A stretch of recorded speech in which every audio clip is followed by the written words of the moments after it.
Hello, I'm OK Savage. Welcome to my channel, or welcome back. Today we're doing another creative art journaling prompt. So basically I've got a big list of prompts that I found from searching for art journaling exercises, art therapy exercises, all that sort of stuff. And there's 50 of them, and we're going through them using random number generator. So I need to get my random number generator up. I'll put the lower limit as 1 and the upper limit as 50 and generate. And our result is that I have slow Wi-Fi today. Here we go. 17. So if I check the list, number 17 is paint your inner critic as a cartoon. What would it say? Oh, wow. Probably a lot of stuff. So this is an interesting one. Paint your inner critic as a cartoon. What would it say? I'm interested that we're drawing the inner critic and what it would say, but we're not putting a counter to that. I think that's possibly, I don't know, if I was designing this prompt, I would do it so that it was your inner critic and then you sort of arguing with it. But then I guess just recognizing what your inner critic is saying would probably be helpful. I'm not sure. Let's do it and figure it out. I'm probably not going to paint my inner critic because if you can't tell from all the marks and stains on my hands and general person, I've had the paints out already tonight. And I'm not looking to get them out and get more messy, but we might put some coloured pencil on there or something. So with it being a cartoon style, I'm probably going to draw quite cartoony proportions. And with it being my inner critic, they're going to have a kind of, like a sort of sassy pose. So I'm just figuring that out. Drawing crossed arms on a cartoony person is actually quite difficult. I think it's because I've done the elbows like really far out. This isn't even meant to be the interesting part of the video. I'm just really tired, so it's hard to draw. Get rid of some of the guidelines. I think maybe they're going to be looking like straight at, or maybe like off to the side slightly, like they're nonchalant, like they don't care. They're being mean, aren't they? I don't know why it says draw as a cartoon and I immediately go for whatever this style is. And they've got a mean expression because they're an inner critic, so they're critical and mean. They can have my hair though because it's my inner critic, so they can get a floof. Right, I'm going to go over some of these lines in pen and then we can just erase all the pencil and that makes that nice and easy. I've drawn my inner critic quite sort of sassy looking, but if you do this exercise, you might draw your inner critic a different way. I drew mine this way because that's kind of like when I am criticising myself, there is often an element of sort of, I don't know, kind of sassy, mean things that I wouldn't actually say to anyone, like being a bit sarky and rude, but just in my head, just to myself. But you know, maybe your inner critic is different. Maybe you find that your inner critic's more like angry, or maybe your inner critic is always really sad.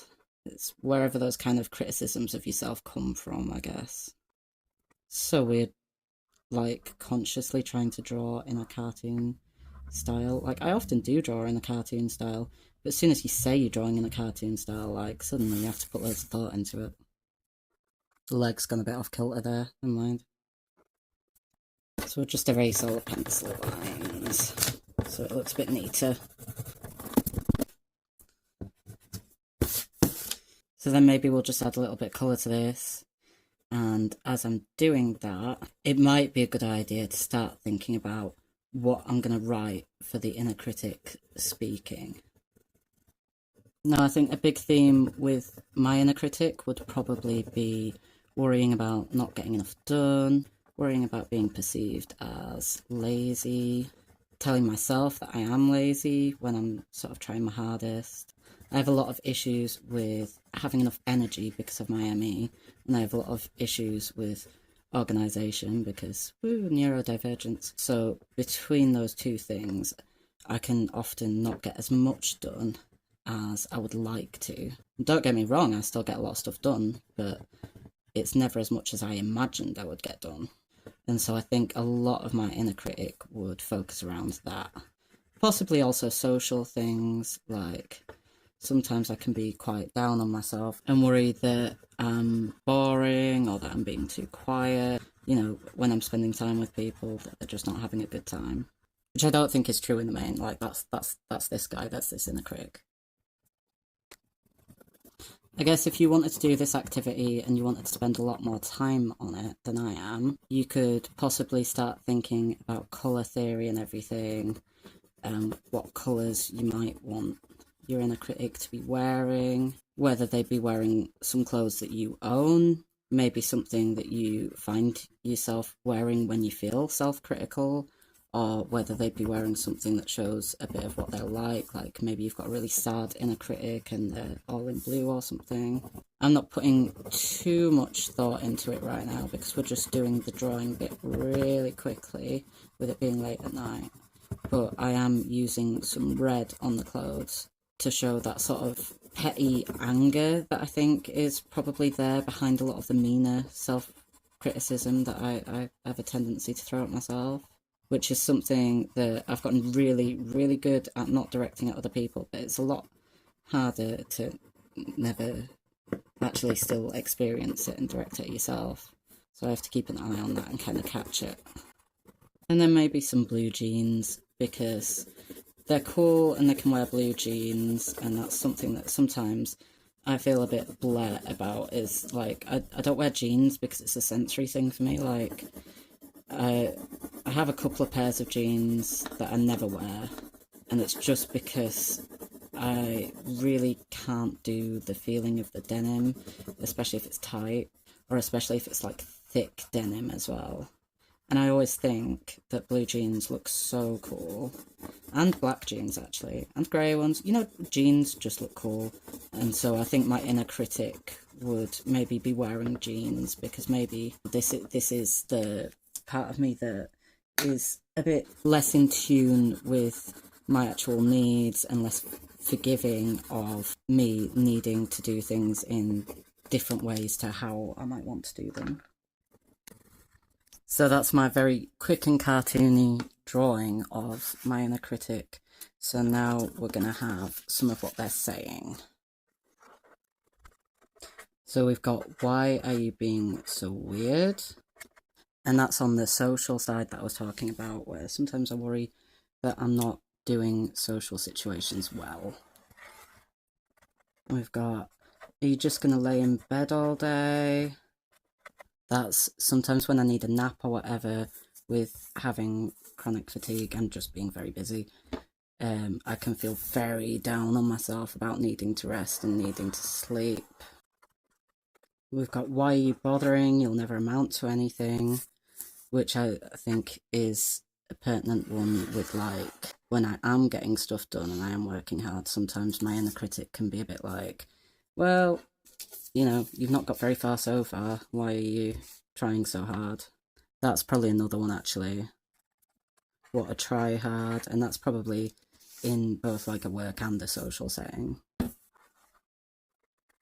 I've got, why can't you just, but I'm finishing it with an ellipses, because that's quite a common self-critical thought that I might have, like, oh, why can't you just be normal? Why can't you just do, you know, something that does actually make me socially anxious, and that's why I'll be avoiding it? Or why can't you just, you know, produce loads and loads of work all the time? And it's like, that's not realistic, but that's what my inner critic might be saying to me. I've got, they're just being polite, you know, because sometimes I'll have self-critical thoughts when someone pays me a compliment or pays a compliment to something I've created, and I'll think, oh, well, they probably don't actually like it, or they don't like me because it sucks or I suck, so, you know, they're just being polite. I've got, you could have done so much more if you just ... because you could end that in a multitude of ways as well. Sort of like, oh, you could have done so much more if you just buckled down and like wrote 2,000 words every day, or you could have done so much more if you just did better marketing, or you could have done, you know, that sort of thing. And I think with that, we've pretty much filled the space up. And we're back! Hello. So, yeah, this is what we made, and it's got all these horrible things on it that are really, really mean, actually. And I don't actually think any of them, and I don't agree with any of them, but Oh, well, technically I do think them because they're from my inner critic, but when I think them, I tend to challenge them now and be like, well, that's not true, shut up. But, you know, we all have bad days as well, where you let your inner critic get to you. I'm not really 100% sure what the point of this exercise was. I guess maybe to reveal what those thoughts are if you weren't sure what they are. But I feel like I've practiced catching these a lot because if I didn't, I'd be depressed all the time. Oh no. But I guess maybe if you've not spent as much time trying to recognize your inner critic thoughts and trying to sort of catch them and challenge them, then this would be a really useful exercise. For me, I just really don't like this guy now. Like, this guy can get in the bin. In fact, I've thought of a way to make the exercise 10 times better. But we'll do it at the end of the video, so stick around for that. I would say I personally didn't particularly learn anything new from this because, like I said, I'm quite used to trying to challenge my inner critic. But that doesn't mean it's not a good learning exercise. I imagine probably it might be helpful for some people. I didn't enjoy it that much. I actually feel a bit cruddy now from thinking of all that stuff. So I'd probably give this exercise, like, I guess because it has education. I guess because it has the potential to teach you something about yourself, it gets some points, and it was fun drawing like the sassy cartoon inner critic. But I'd probably, I can't even give it a 5 out of 10. It's not even midway. Like, this has actively bummed me out slightly, so that's probably a 4 out of 10. Let me know if you try it and you have better experience with it. So there is one more thing I want to do, but we'll do it at the end of the video. So before that, I just want to say, if you're watching this on YouTube and you found it on YouTube, you could have been watching it a week ago on my Patreon, and there's lots of other cool stuff up there. Also, a huge thank you to my Patreon supporters. You make my life a lot easier. And yeah, that's me pretty much done. Have a good one, and I will do the thing now. Making it better.